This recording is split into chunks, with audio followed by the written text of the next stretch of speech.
सोनं आणि चांदी मागच्या काही दिवसात खाली आलंय आणि त्याचे मेजर 3 रिझन्स आहेत. पहिलं रिझन आहे US फेडने इंटरेस्ट हाय केलाय.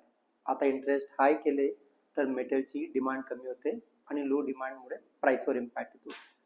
दुसरं रिझन आहे चायना. चायनामध्ये गोल्डच्या ट्रान्झॅक्शनवर आणि रिटेलर्सला टॅक्स रिबेट दिलं जातं. म्हणजे ट्रान्झॅक्शनवरनं त्यांना काही काही अमाऊंट रिफंड होते आणि ते त्यांनी आता रिसेंटली कट केलं आहे. त्याचा इम्पॅक्ट ट्रान्झॅक्शनवर होतो आहे, कारण चायना सगळ्यात मोठी गोल्ड कन्झम्पशन करणारी कंट्री आहे. आणि तिसरं रिझन आहे डॉलर. डॉलर ज्यावेळेस स्ट्रॉंग होतोय त्यावेळेस प्रत्येक कंट्रीला मेटल परचेस करणं हे खूप महाग वाटतंय आणि त्यामुळे डिमांड स्लो डाऊन होते आणि त्याचा ओव्हरऑल इम्पॅक्ट गोल्डच्या प्राइसेसवरती होतो. पण तरी मागच्या काही वर्षात गोल्डने अराउंड 40-50% आणि सिल्वरनेही 40% जास्त रिटर्न दिले. तुम्हाला काय वाटतंय, तुमची नेक्स्ट बेट कशावर असणार आहे, गोल्ड की सिल्वर? कमेंट करून नक्की सांगा. थँक्यू.